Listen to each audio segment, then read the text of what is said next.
We're at 11. The National Weather Service has just activated the warning alarm at the test. During dangerous weather situations, the specially built radios are automatically activated to warn of the impending hazard. Tests of the warning alarm tone are normally conducted at this time every Wednesday between 11 a.m. and noon. If severe weather threatens the area near the normal test time, the test will be postponed until the first good weather day. This warning alarm tone will be activated for watches, warnings, and selected statements affecting specific counties based on the transmitter you are listening to. For exact coverage areas, please check our internet homepage. The speed of the warning alarm tone will vary at any given location, especially at greater distances from the transmitter and in large buildings.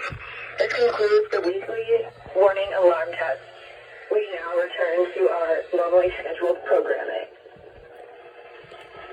Alright.